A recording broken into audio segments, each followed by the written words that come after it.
Hello dear students, welcome to my channel judiciary with रश्मि।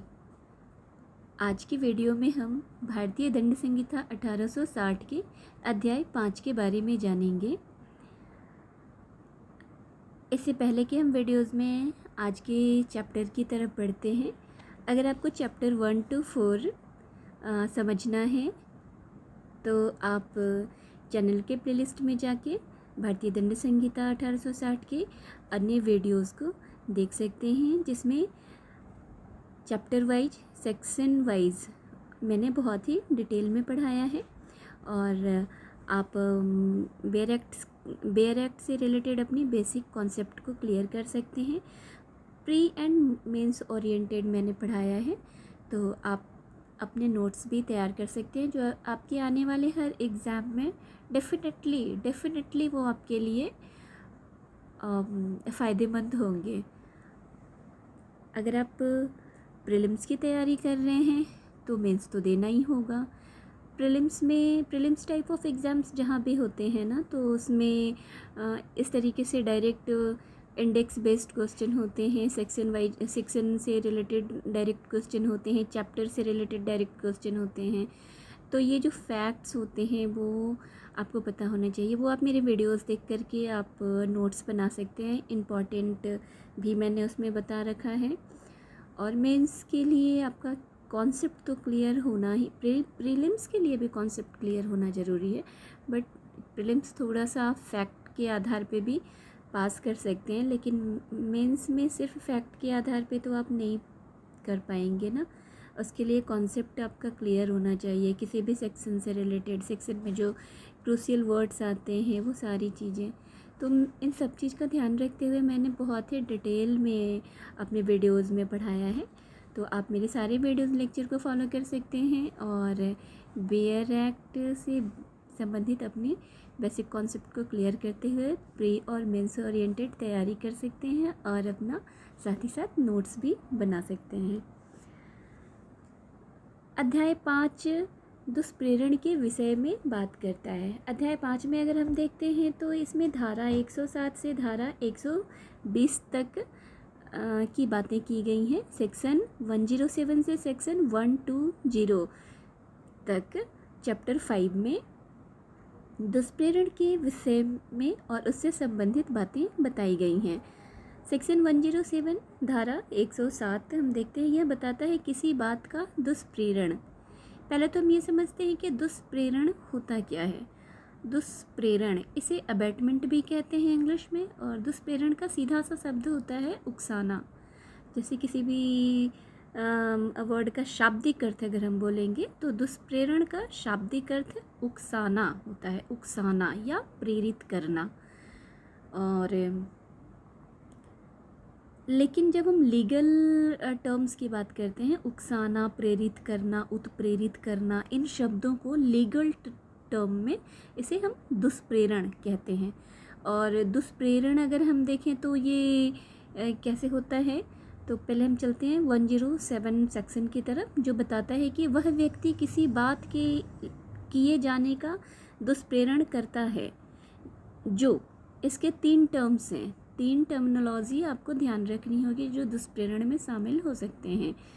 पहला है उस बात को करने के लिए किसी व्यक्ति को उकसाता है, अथवा यानी उकसाता है। कोई व्यक्ति अगर किसी कार्य को जो अपराध की दृष्टि में आता है उकसाता है, यानी उकसाना। उकसाना जो वर्ड है ये क्या हो गया, ये दुष्प्रेरण का एक एलिमेंट हो गया।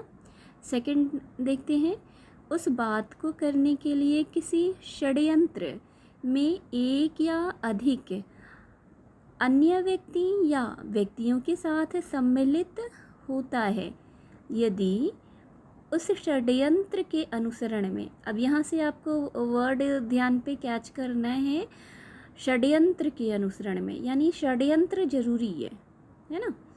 पहले वर्ड में बोला उकसाता है, यानी उकसाना जरूरी है, और दूसरे में बोलता है किसी षड्यंत्र में, है ना, उस षड्यंत्र के अनुसरण में, तो षड्यंत्र जरूरी है।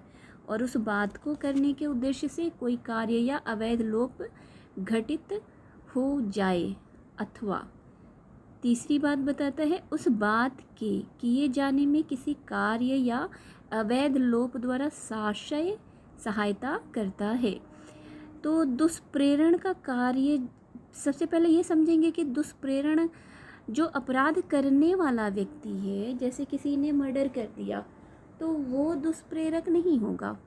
उसे जिसने उकसाया, जैसे कभी कभी होता है ना कि बहुत सारे ऐसे अपराध होते हैं कि केवल वो इसलिए वो अपराध हो जाते हैं कि उस अपराध के कर्ता को अन्य व्यक्तियों से उत्साह, सहारा, सहायता मिलता है, अन्यथा वह अकेला शायद ही उस अपराध को करने का साहस करे। इस प्रकार की सहायता करने वाला व्यक्ति उस अपराध के किए जाने में वास्तविक रूप से तो भाग नहीं लेता है, मात्र उस कार्य के किए जाने की भूमिका तैयार करता है। लेकिन फिर भी अपराध विधि उस व्यक्ति के कार्यों को दंडित करती है, क्योंकि वैसी कंडीशन में अकेला व्यक्ति किसी अपराध को करने की हिम्मत आसानी से नहीं जुटा पाता।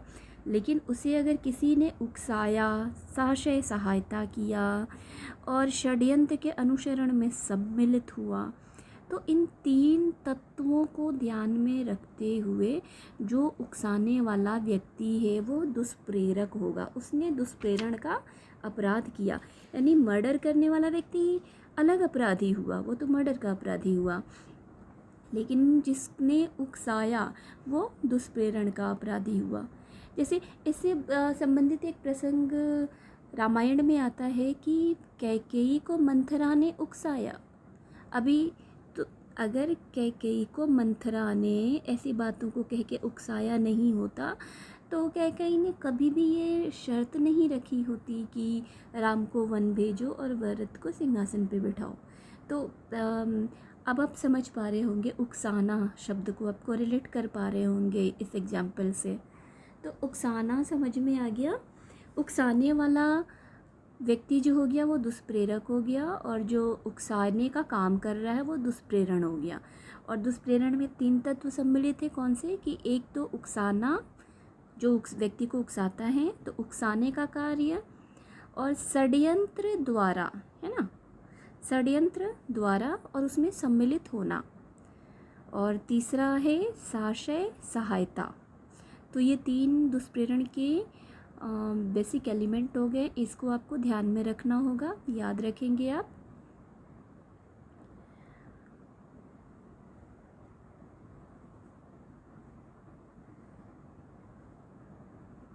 और जब भारतीय दंड संहिता में हम अपराध की परिभाषा पढ़ते हैं, धारा 40 में अपराध की परिभाषा जहाँ दी गई है, वहाँ पे दुष्प्रेरण को अपराध के अंतर्गत रखा गया है कि दुष्प्रेरण जो है वो भारतीय दंड संहिता की धारा 40 के अंतर्गत एक अपराध है। अभी और तो आपको ये समझ में आ गया कि धारा 107 जो है उसमें दुष्प्रेरण की परिभाषा दी गई है, और दुष्प्रेरण 3 प्रकार से किया जा सकता है, और 3 तत्व कौन कौन से हैं? उकसाना, षड्यंत्र द्वारा सम्मिलित होना, और साशय सहायता द्वारा। तो 3 प्रकार से कोई व्यक्ति दुष्प्रेरण कर सकता है। और इस दंड संहिता की धारा 107 में आपने देख लिया कि सामान्य परिभाषा दी गई है, जिसके अंतर्गत किसी अपराध के दुष्प्रेरण की जगह किसी बात का दुष्प्रेरण करना अपराध कार्य माना गया है। यहाँ पे अपराध का दुष्प्रेरण नहीं कि तुम मर्डर कर दो, ये डायरेक्ट नहीं बोलेगा, उस बात का दुष्प्रेरण करना, है ना। अपराध एक अलग, जैसे मर्डर एक अलग अपराध हो गया, लेकिन मर्डर के लिए उकसाना, तो वो जो दुष्प्रेरण का कार्य हो गया वो अपराध कार्य माना गया है।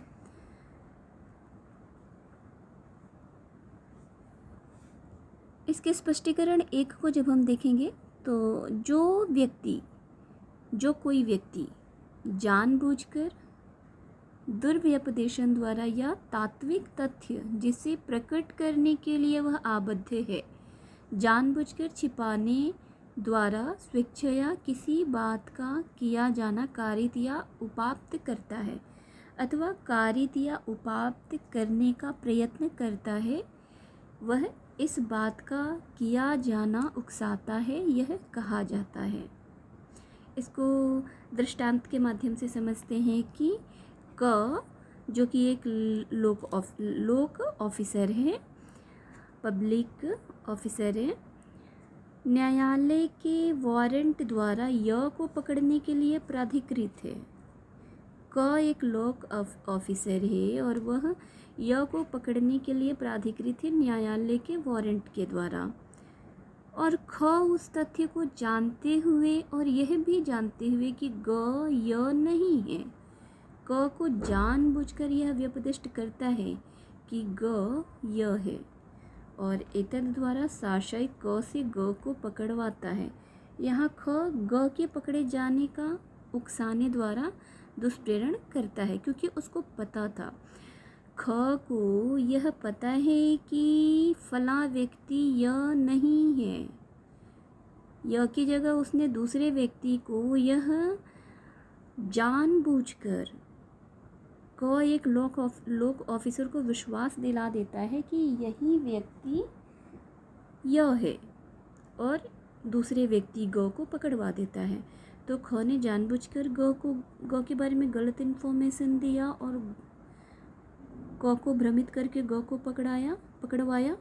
तो ग के पकड़े जाने का उकसाने द्वारा उसने दुष्प्रेरण किया। उसने क को उकसाया कि यह जो ग व्यक्ति है यही य है। क को पकड़ना था य को, है ना। क जो लोक ऑफिसर है उसको वारंट मिला य को पकड़ने के लिए, लेकिन बीच में एक ख कूद गया और उसने बोला कि ये जो ग है यही य है, और इस तरीके से उसने उसको उकसाने द्वारा दुष्प्रेरण किया। स्पष्टीकरण 2 देखते हैं। जो कोई या तो किसी कार्य के किए जाने से पूर्व या किए जाने के समय उस कार्य के किए जाने को सुकर बनाने के लिए कोई बात करता है। सुकर मतलब क्या होता है? आसान। सुकर आसान कार्य, किसी कार्य को करने के लिए आसान बनाना।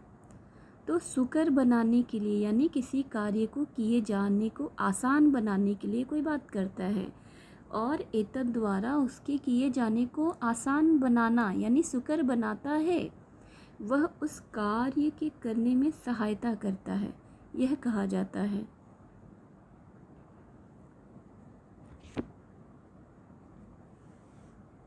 तो दुष्प्रेरण के बारे में आपको समझ में आ गया कि दुष्प्रेरण के लिए जो महत्वपूर्ण तत्व वो कौन कौन से हो जाएंगे।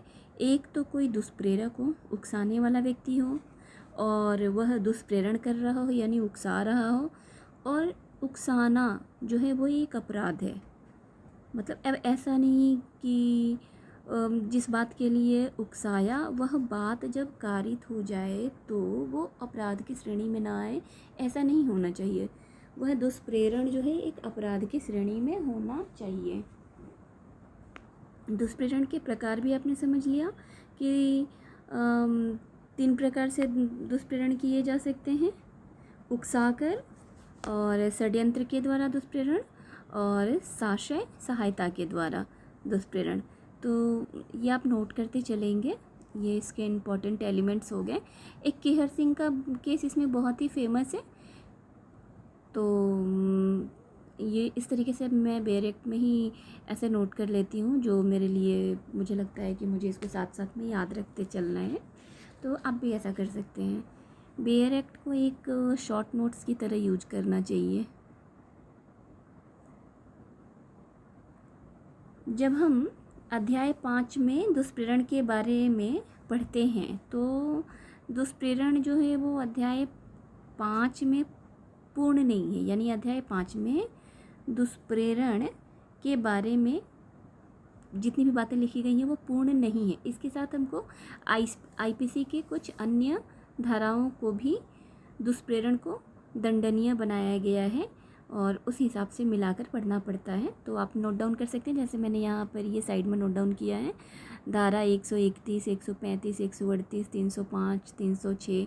थोड़ा थोड़ा मैं ब्रीफ बता देती हूँ कि इन धाराओं में क्या क्या बातें कही गई हैं, तो आप इसको नोट डाउन करते चलिए। धारा 131 जो सेक्शन 131 है वो विद्रोह का दुष्प्रेरण की बात करता है और ये सैनिकों के मामले में आता है। धारा 135 हम देखते हैं, 132 और 133 को भी हम इसके अंतर्गत रख सकते हैं, क्योंकि एक धारा 132 जो है वह विद्रोह का दुष्प्रेरण यदि विद्रोह हो जाए, है ना, तो और इसके लिए सज़ा भी मृत्युदंड है। ऐसा विद्रोह का दुष्प्रेरण किया किसी ने और परिणामतः विद्रोह हो गया तो उसके लिए जो सज़ा होगी वो मृत्युदंड होगी। तो इन सेक्शंस में दुष्प्रेरण के सज़ा के बारे में बात कही गई है, 131, 132, 133 आदि सेक्शंस में। और सेक्शन 133 एक बार देखते हैं। सेक्शन धारा 133 आईपीसी की ही बात हो रही है अभी।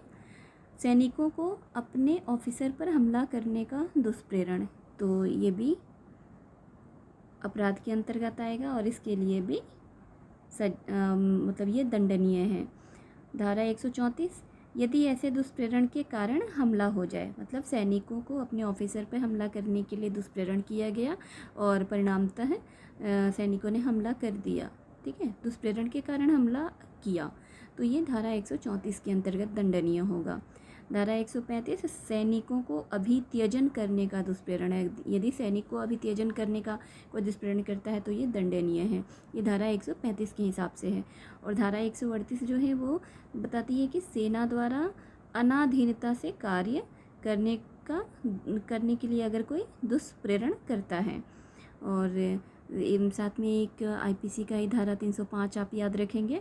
धारा 305 में बताया गया है कि शिशु या 18 वर्ष से कम व्यक्ति या फिर चित्त विकृत व्यक्ति हो, मत्त हो, मतलब मदान्ध हो, नशे में हो, उन्मत्त व्यक्तियों को आत्महत्या के लिए दुष्प्रेरण अगर करता है तो ये भी दंडनीय है। और इसके लिए अधिकतम दंड भी मृत्युदंड ही है। और धारा 306 जो बताती है कि 18 वर्ष या उससे अधिक आयु के व्यक्ति को आत्महत्या करने हेतु दुष्प्रेरित करना ये दंडनीय है। और इसके लिए जो अधिकतम दंड होता है वो 10 वर्ष और जुर्माना होता है। आप जो अभी मैंने जो कुछ भी बताया इसको आप उम्मीद है लिख लिए होंगे, नहीं तो वीडियो पॉज करिए और लिखते जाइए। और आप कई बार वीडियोस देखेंगे ना तो आपको ये सारी चीज़ें क्लियर होती जाएंगी। जैसे एक बार सुन के कुछ चीज़ें हो सकता है नहीं समझ में आए, 2-3-4 बार जब आप सुनेंगे ना तो ये सारी बातें बिल्कुल भी समझ में आती जाएंगी। और समझने का एक आसान सा तरीका यही है कि आप पढ़ी हुई चीज़ को बार बार अभ्यास करिए, है ना। अभ्यास ही ऐसी चीज़ है जो आपको किसी भी चीज़ में बहुत ही सहज बनाती है। तो जैसे सेक्शंस हैं और जो हमारे बेयर एक्ट हैं जो बड़े टफ़ लैंग्वेज में लिखे गए हैं, इनका इंटरप्रिटेशन बड़ा मुश्किल है। तो ऐसा कुछ भी मुश्किल है नहीं। पहली बार तो मुश्किल लगेगा ही, लेकिन जब आप कई बार इसको रिपीट करते जाएंगे, सुनते जाएंगे, पढ़ते जाएंगे, नोट्स जो बनाया है उस नोट्स को बार बार रिवाइज करेंगे तो ये एक बार आसान हो जाता है फिर। लेकिन इसके लिए प्रोसेस करना पड़ता है। उम्मीद है आप पेपर पेन लेकर बैठे होंगे और बेयर एक्ट भी आपने ओपन करके ही रखा होगा। बेयर एक्ट में आप इस तरीके से जो भी वहाँ इम्पॉर्टेंट्स वर्ड्स हैं उनको आप हाईलाइट कर सकते हैं। साथ साथ आप जो भी क्रूशियल वर्ड्स हैं वो साथ में आसपास सेक्शंस के नोट डाउन कर सकते हैं, जैसे मैंने ये सब लिख के रखा हुआ है। और जो मैंने सेक्शंस इसके साथ बताए हैं कि अध्याय 5 में जो दंड की दुष्प्रेरण की बात कही गई है वो पूर्ण नहीं है। और इसके साथ और कौन कौन से सेक्शंस जो हैं जिसमें कि दुष्प्रेरण को दंडनीय बनाया गया है, तो वो सारे सेक्शंस को आप उम्मीद है ऐसे साइड में लिख लिए होंगे।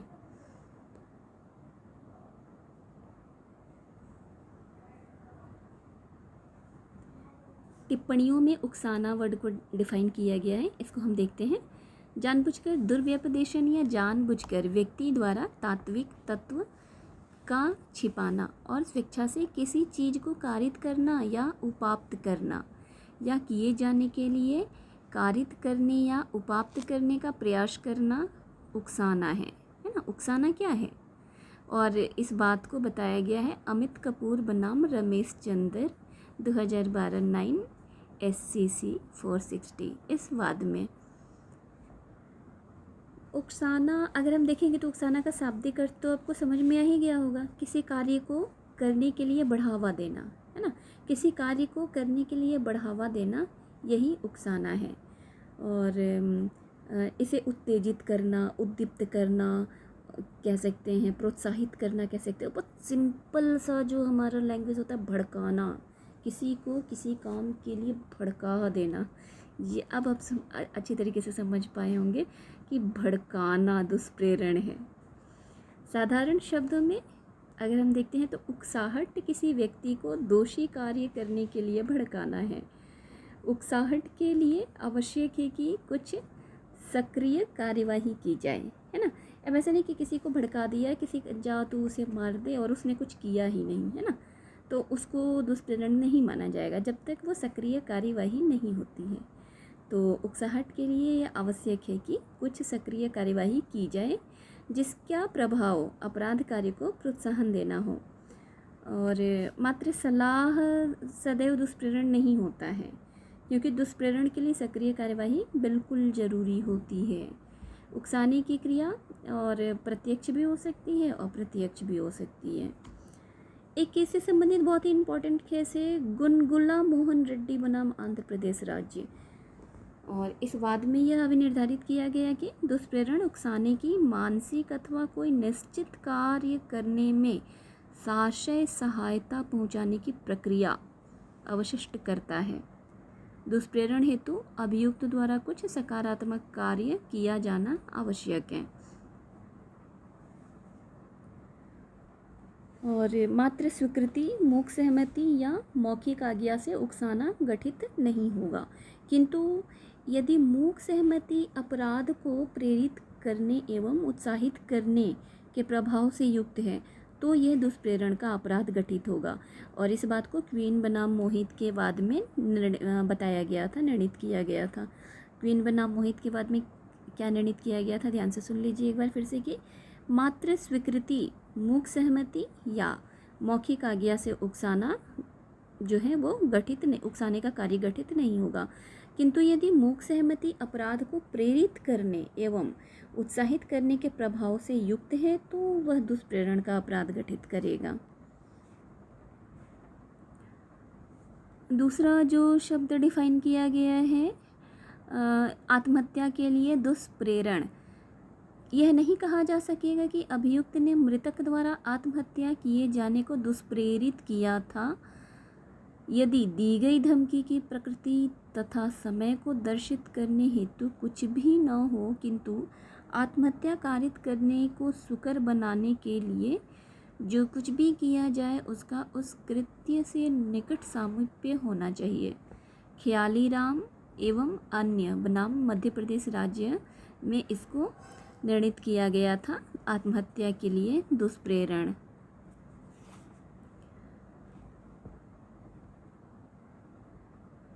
वैसे अगर साधारण तौर पे देखते हैं तो षड्यंत्र किसी कार्य को करने की तैयारी की स्थिति को पार करती है। उस षड्यंत्र को दुष्प्रेरण के लिए दंडित किया जा सकेगा। षड्यंत्र मात्र दुष्प्रेरण नहीं हो सकता जब तक कि उसके कार्य या अवैध लोप न किया जाए। किसी कार्य को करना जरूरी है, उस कार्य को न करना अवैध लोप कहा जाता है। और एक केस है सेंट्रल ब्यूरो ऑफ इन्वेस्टिगेशन बनाम वीसी शुक्ला 1998 एससी का वाद है ये।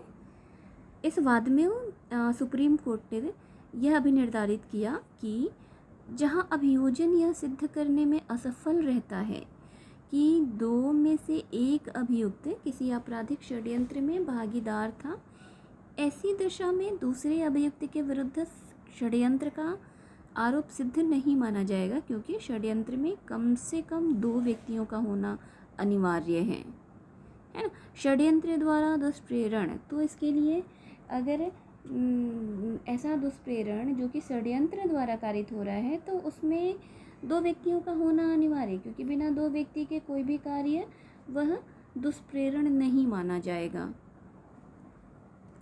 और इसका हम तीसरा जो वर्ड हमने देखा था, हमने दूसरे दो पॉइंट पे क्लियर कर लिया, डिस्कशन कर लिया। पहला जो है उकसाना और दूसरा है षड्यंत्र द्वारा दुष्प्रेरण। तीसरा हम साशय सहायता, इस वर्ड को समझते हैं, साशय सहायता, है ना। तो दुष्प्रेरण का ये तीसरा तरीका है साशय सहायता। कार्य अथवा अवैध लोप द्वारा साशय सहायता करना।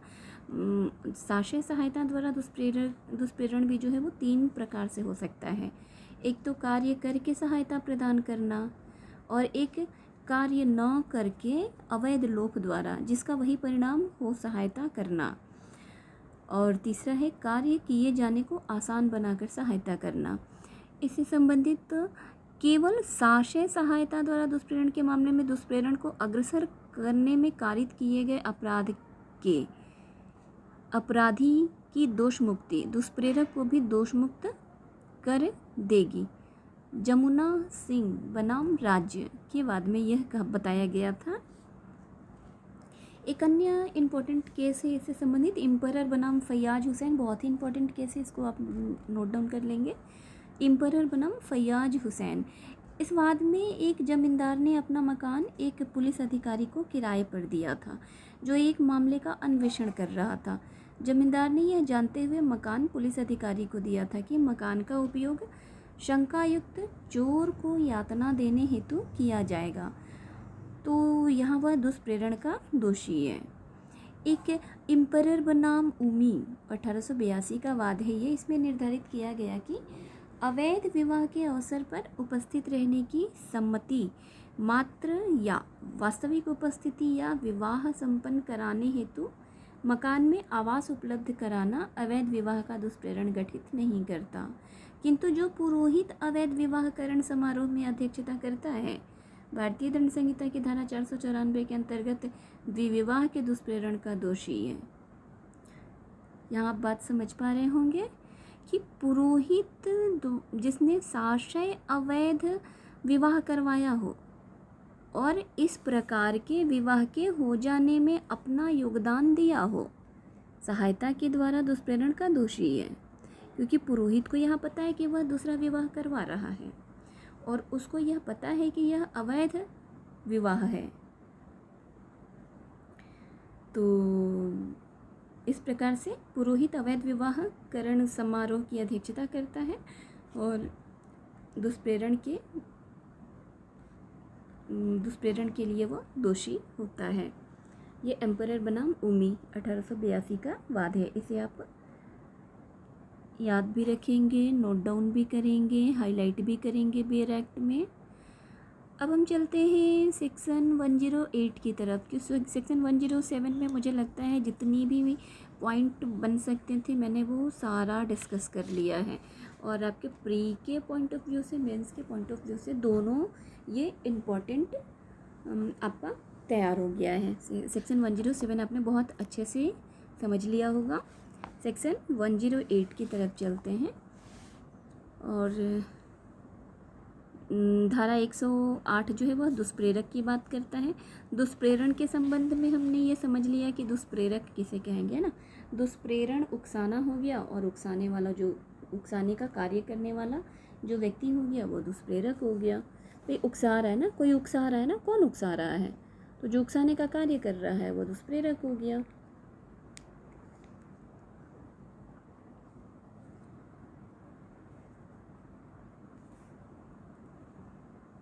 धारा 108 कहती है वह व्यक्ति अपराध का दुष्प्रेरण करता है जो अपराध के किए जाने का दुष्प्रेरण करता है या ऐसे कार्य के किए जाने का दुष्प्रेरण करता है जो अपराध होता है, यदि वह कार्य अपराध करने के लिए विधि अनुसार समर्थ व्यक्ति द्वारा उसी आशय या ज्ञान से जो दुष्प्रेरक का है किया जाता है। तो दुष्प्रेरक हमेशा दुष्प्रेरक के रूप में ही दंडनीय होगा, उसका दायित्व बदलता नहीं। सेक्शन 8 के तहत सेक्शन 108 धारा 108 के तहत दुष्प्रेरण की परिभाषा समझी आपने।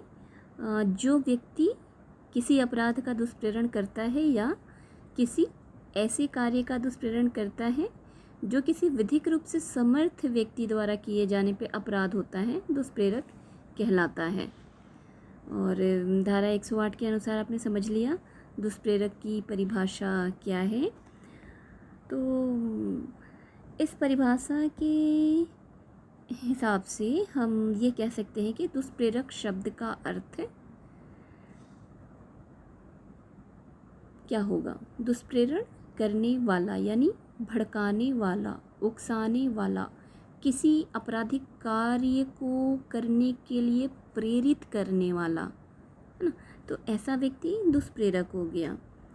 लेकिन दुष्प्रेरक शब्द का अर्थ स्पष्ट करने के लिए और इस धारा में जो स्पष्टीकरण दिए हैं हम उसकी तरफ देखते हैं। स्पष्टीकरण 1 जो है वो ये बताता है कि किसी कार्य के अवैध लोप का दुष्प्रेरण अपराध की कोटि में आ सकेगा, चाहे दुष्प्रेरक उस कार्य को करने के लिए स्वयं आबद्ध न हो।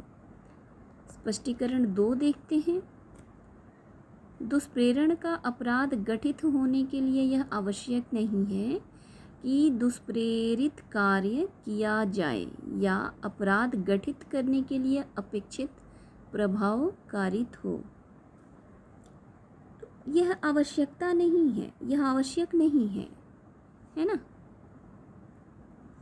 कि दुष्प्रेरित व्यक्ति अपराध करने के लिए विधि के अनुसार समर्थ हो। स्पष्टीकरण 3 क्या बता रहा है कि यह आवश्यक नहीं है कि दुष्प्रेरित व्यक्ति अपराध करने के लिए विधि अनुसार समर्थ हो या उसका वही दूषित आशय या ज्ञान हो जो दुष्प्रेरक का है, या कोई भी दूषित आशय या ज्ञान हो। और स्पष्टीकरण 4 ये इम्पॉर्टेंट है। स्पष्टीकरण 4 जो है आप इसको अच्छे से हाईलाइट कर लेंगे। अपराध का दुष्प्रेरण अपराध होने के कारण ऐसे दुष्प्रेरण भी अपराध है, यानी दुष्प्रेरण का दुष्प्रेरण भी अपराध है, यह स्पष्टीकरण 4 बताता है। स्पष्टीकरण 5 जो है वह यह बताता है कि षड्यंत्र के द्वारा दुष्प्रेरण में यह आवश्यक नहीं है कि दुष्प्रेरक उस अपराध के करने वाले व्यक्ति के साथ मिलकर उस अपराध की योजना बनाए। इसके लिए मात्र यह पर्याप्त है कि वह उस षड्यंत्र में सम्मिलित हो जिसके अनुसरण में यह अपराध किया गया है।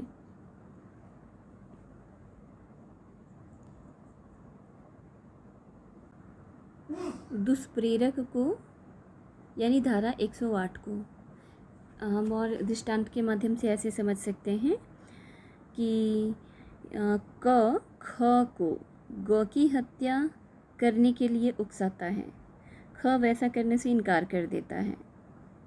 क हत्या करने के लिए ख के दुष्प्रेरण का दोषी होगा।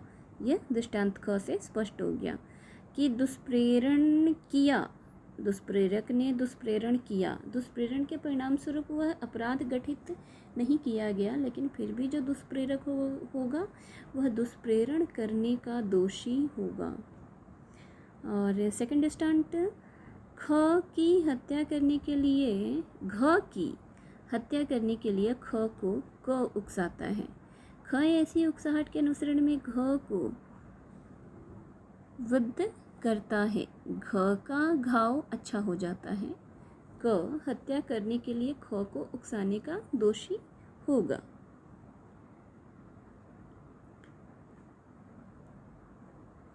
स्पष्टीकरण 3 का जो दृष्टांत है वह यह बताता है कि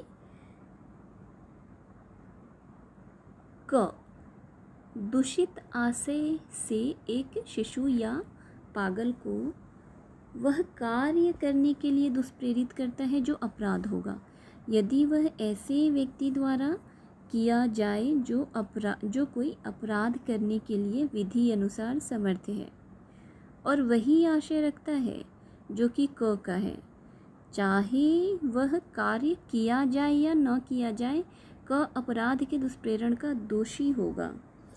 और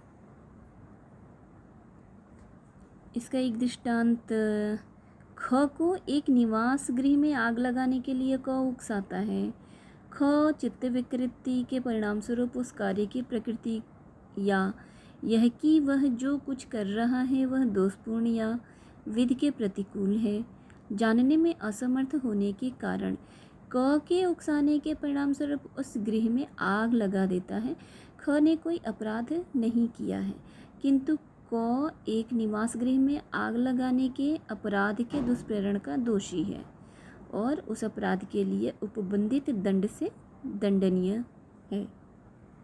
तो इसको ऐसे समझ सकते हैं कि दुष्प्रेरण का अपराध गठित करने के लिए आवश्यक नहीं है कि दुष्प्रेरित व्यक्ति अपराध करने के लिए विधि अनुसार समर्थ हो या उसकी वही दूषित आशय या ज्ञान हो जो दुष्प्रेरक का है, या कोई दूषित आशय या ज्ञान हो।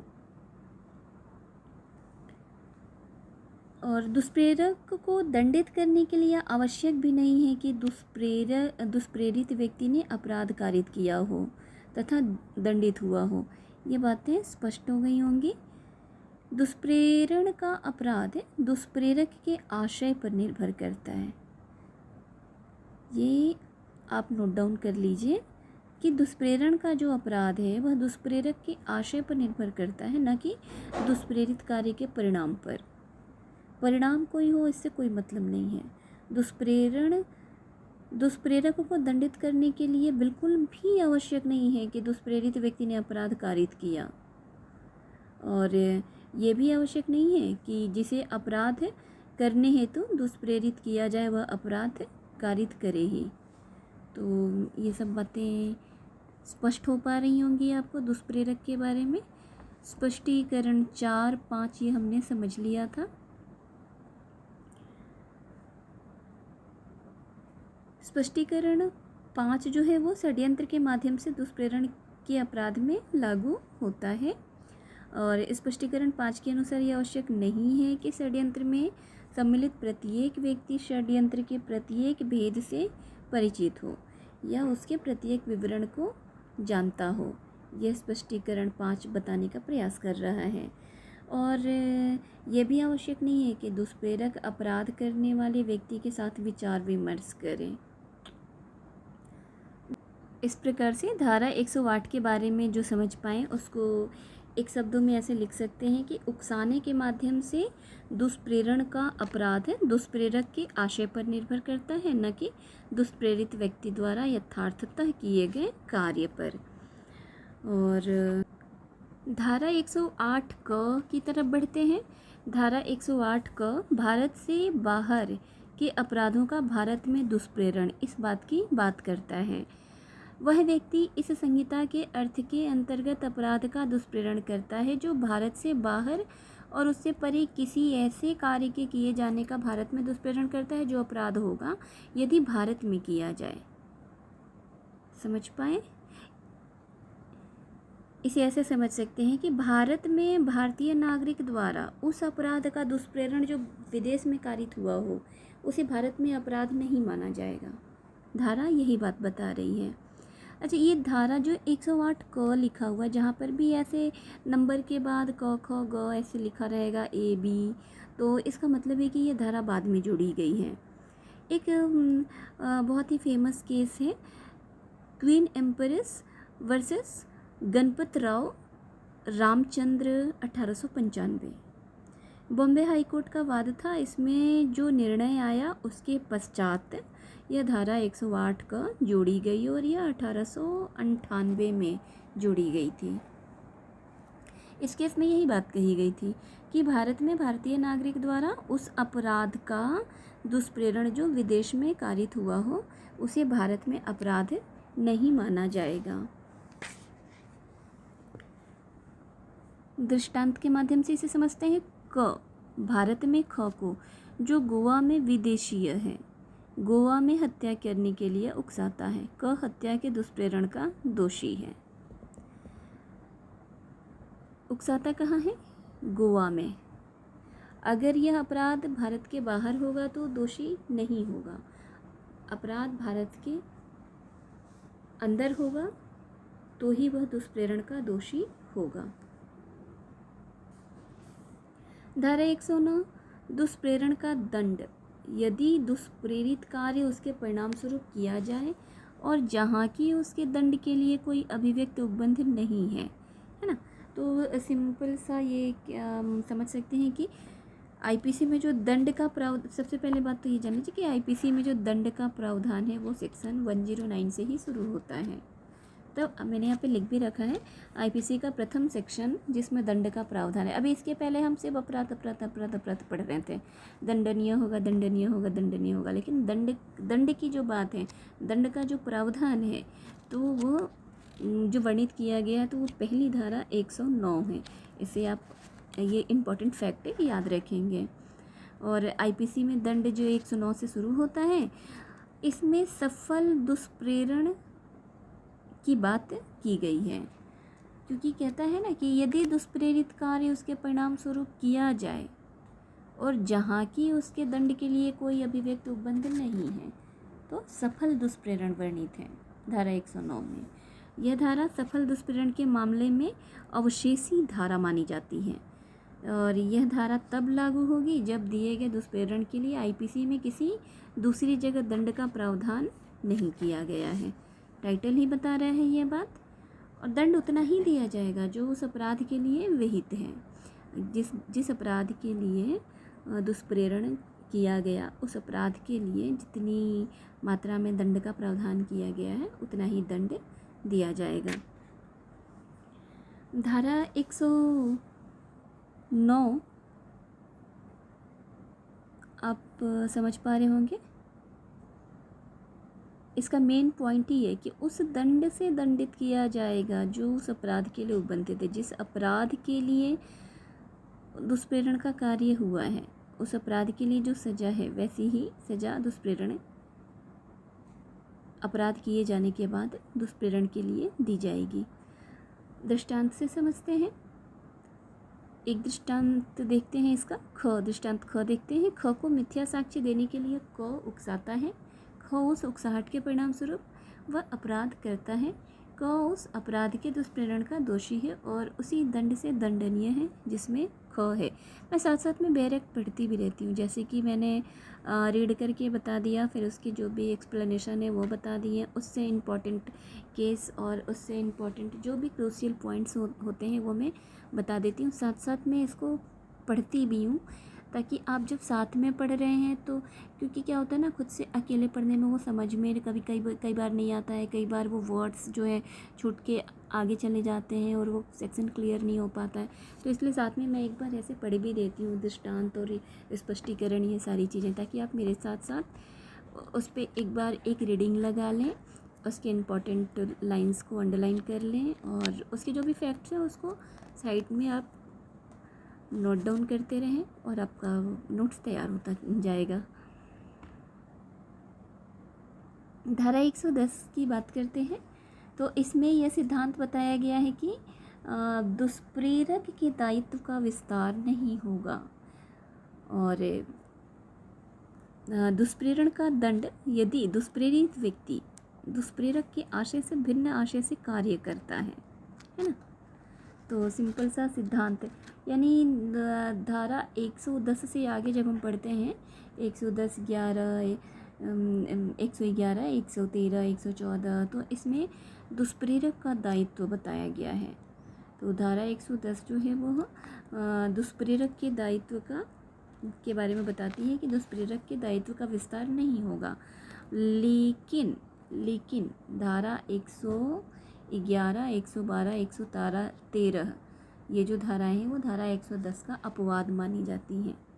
ठीक है, ये आप इम्पॉर्टेंट फैक्ट है, इसको नोट कर लेंगे कि धारा 111, 112, 113 धारा 110 का अपवाद है। नोट डाउन कर लिया होगा। धारा 111 पहले समझते हैं। दुष्प्रेरक का दायित्व जब एक कार्य का दुष्प्रेरण किया गया है, उससे भिन्न कार्य किया गया।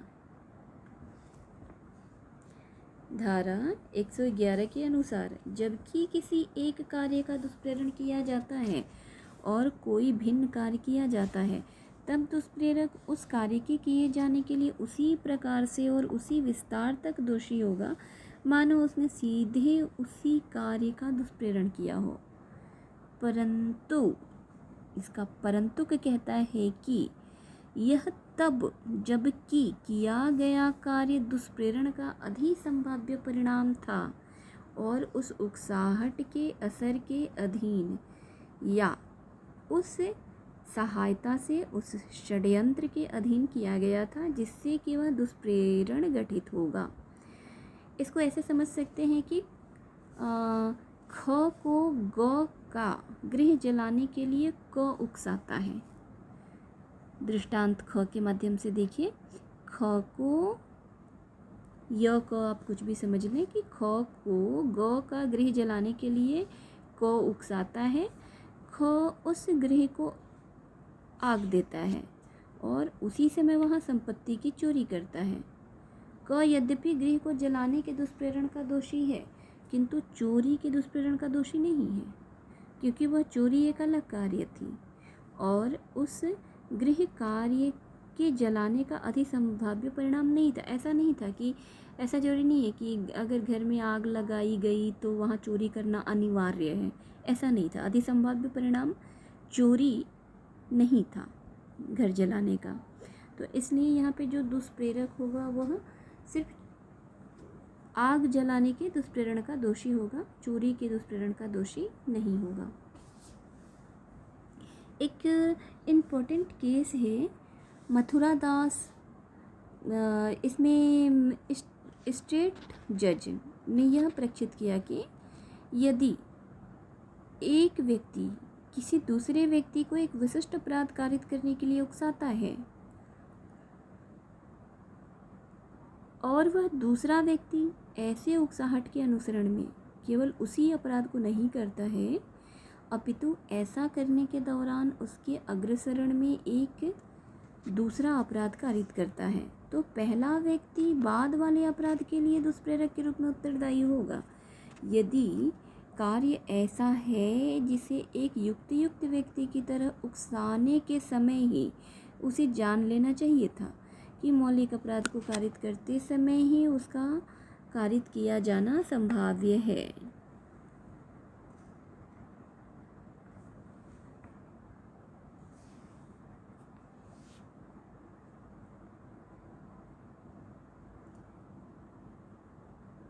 धारा 112 देखते हैं दुष्प्रेरक कब दुष्प्रेरित कार्य के लिए किए गए कार्य के लिए आकलित दंड से दंडनीय है।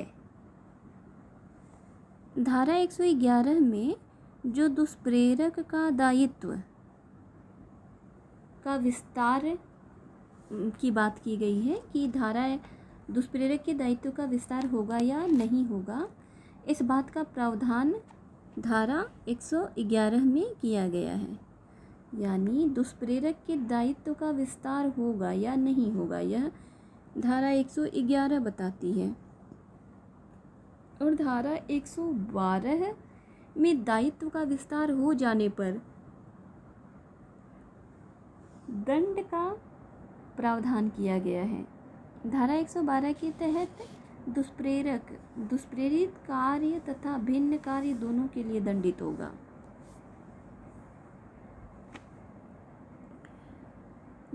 इसे समझते हैं, दुष्प्रेरक कब दुष्प्रेरित कार्य के लिए और किए गए कार्य के लिए आकलित दंड से दंडनीय है। यदि वह कार्य जिसके लिए दुष्प्रेरक अंतिम पूर्वगामी धारा क्या हो गई? धारा 111।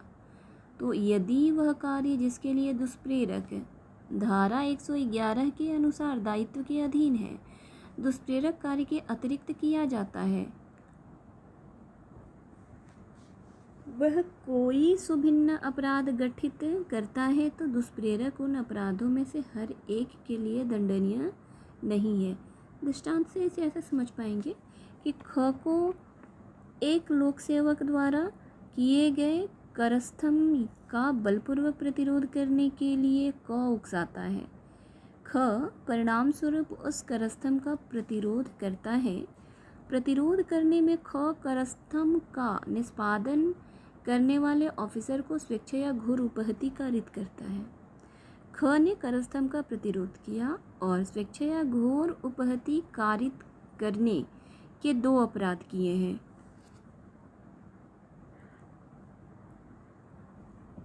इसलिए ख दोनों अपराधों के लिए दंडनीय है। और यदि क यह संभाव्य जानता था कि उस करस्थम का प्रतिरोध करने में ख स्वेच्छा या घोर उपहति कारित करेगा, तो क भी उनमें से हर एक अपराध के लिए दंडनीय होगा। यदि दुष्प्रेरक को यह पहले से विश्वास है कि एक अपराध के उपरांत दूसरा अपराध उस कड़ी के रूप में होगा ही होगा, तो वहाँ पे दुष्प्रेरक भी दोषी होगा अपराधी के साथ साथ। धारा 113 दुष्प्रेरित कार्य से कारित उस प्रभाव के लिए दुष्प्रेरक का दायित्व जो दुष्प्रेरक द्वारा आशयित से भिन्न हो, जबकि कार्य का दुष्प्रेरक द्वारा किसी विशिष्ट प्रभाव को कारित करने के आशय से किया जाता है, और दुष्प्रेरण के परिणाम स्वरूप जिस कार्य के लिए दुष्प्रेरक दायित्व के अधीन है वह कार्य दुष्प्रेरक के द्वारा आशयित प्रभाव से भिन्न प्रभाव कारित करता है, तब दुष्प्रेरक कारित प्रभाव के लिए उसी प्रकार और उसी विस्तार तक दायित्व के अधीन है मानो उसने उस कार्य का दुष्प्रेरण उसी प्रभाव को कारित करने के आशय से किया हो, परंतु यह तब जबकि वह यह जानता था कि दुष्प्रेरित कार्य से यह प्रभाव कारित होना संभाव्य है।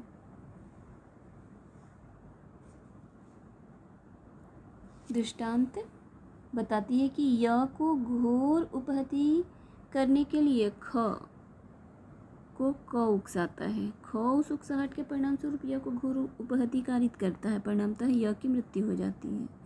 यहाँ यदि क जानता था, क को यदि पहले से पता था कि दुष्प्रेरित घोर उपहति से मृत्यु कारित होना संभाव्य है, तो क हत्या के लिए उबंधित दंड से दंडनीय होगा।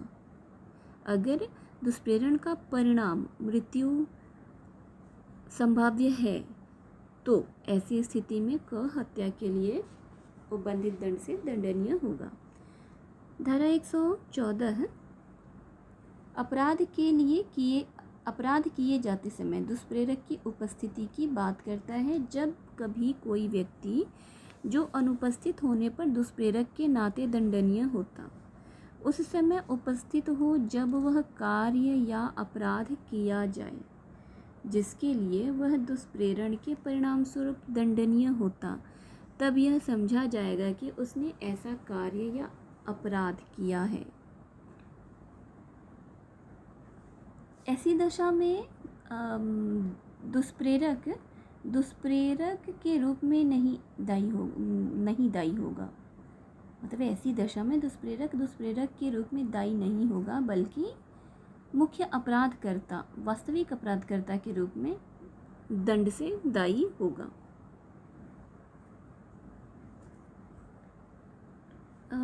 ये कह सकते हैं कि धारा 114 एक सांविधिक कल्पना प्रतिपादित करती है, जिसके कारण यह माना जाता है कि दुष्प्रेरक ने स्वयं वह अपराध किया है, क्योंकि वह अपराध होते समय अपराध स्थल पर विद्यमान था। और इसको ऐसे समझ सकते हैं कि एक एग्जाम्पल इसको ऐसे ले सकते हैं कि ब को ज को मरवाने के इरादे से खाने में जहर मिला देने के लिए उकसाता है। ब जिस समय खाने में जहर मिला रहा था उस समय अ भी मौजूद था, अतः धारा 114 के अनुसार ऐसा माना जाएगा कि अ ने स्वयं प्रत्यक्ष रूप से ज की हत्या की है, वह हत्या के दुष्प्रेरण के अपराध का दोषी होगा। अब मतलब यहाँ पे अपराध के दुष्प्रेरण के अपराध का दोषी नहीं होगा, हत्या के अपराध का दोषी होगा। समझ पा रहे होंगे आप कि यदि अ ब को ज को मरवाने के इरादे से खाने में जहर मिलाने के लिए उकसाता है, ब जहर मिलाता है लेकिन अ वहाँ उपस्थित है, तो यहाँ पे अ जो है वो सिर्फ दुष्प्रेरण के अपराध का दोषी नहीं है, वो हत्या के अपराध का दोषी होगा। धारा 115 यह मृत्यु या आजीवन कारावास से दंडनीय अपराध का दुष्प्रेरण के बारे में बात करती है यदि अपराध नहीं किया जाता है। ऐसा कोई जो कोई मृत्यु या आजीवन कारावास से दंडनीय अपराध के किए जाने का दुष्प्रेरण करेगा, यदि वह अपराध उस दुष्प्रेरण के परिणाम स्वरूप न किया जाए और ऐसे दुष्प्रेरण के दंड के लिए कोई अभिव्यक्त उपबंध इस संहिता में नहीं किया गया है, तो वह दोनों में से किसी भांति के कारावास से, जिसकी अवधि 7 वर्ष तक की हो सकेगी, दंडित किया जाएगा और साथ ही साथ जुर्माना से भी दंडित किया जाएगा। अब धारा 115 के साथ 7 वर्ष तक की सज़ा हो पाएगी ये, और प्लस जुर्माना भी लगेगा। इस बात को आप ऐसे हाईलाइट करके अपने नोट में इसको नोट डाउन कर लीजिए, नोटबुक में। कंडीशन क्या है कि मृत्यु या आजीवन कारावास से दंडनीय अपराध का दुष्प्रेरण करता है और अपराध नहीं होता है, अपराध घटित नहीं हुआ है लेकिन दुष्प्रेरण हुआ है, तो भी ऐसी सज़ा उसे प्राप्त होगी।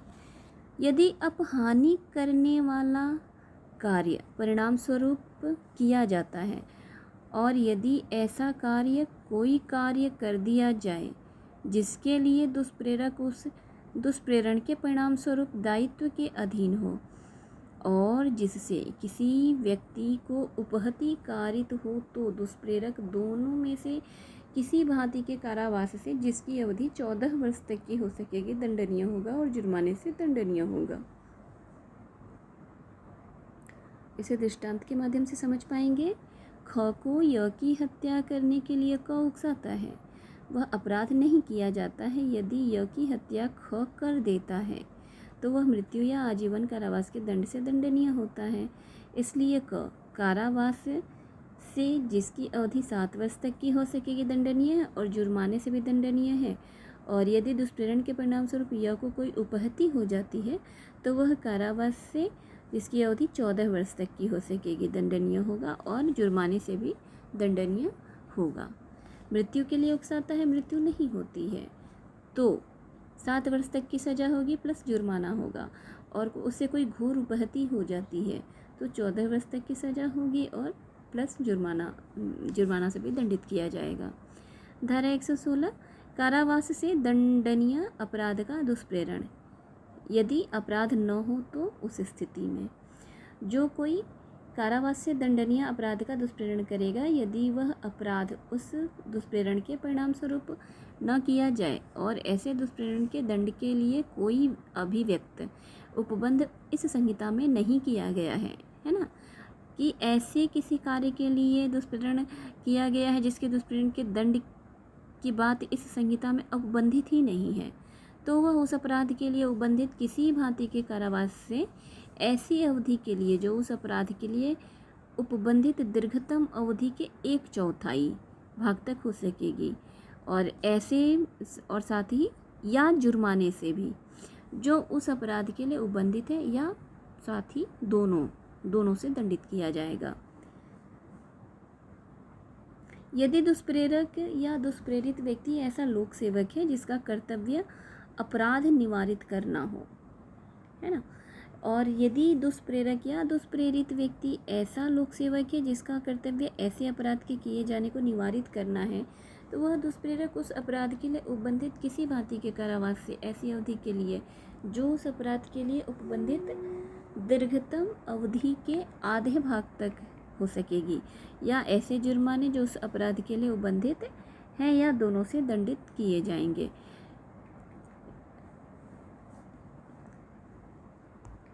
धारा 117 देखते हैं। यह सीधी बात करता है लोक साधारण द्वारा या 10 से अधिक व्यक्तियों द्वारा अपराध किए जाने का दुष्प्रेरण।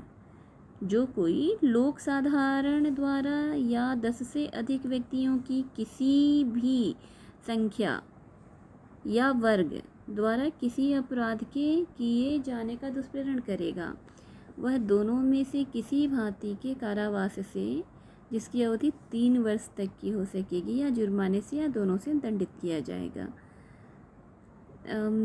उदाहरण के लिए ऐसे समझ सकते हैं कि क एक लोक स्थान में एक प्ले कार्ड चिपकाता है जिसमें एक पंथ को, जिसमें 10 से अधिक सदस्य हैं, एक विरोधी पंथ के सदस्य पर, जबकि वे जुलूस निकालने में लगे हुए हैं, आक्रमण करने के प्रयोजन से किसी निश्चित समय और स्थान पर मिलने के लिए उकसाया गया है।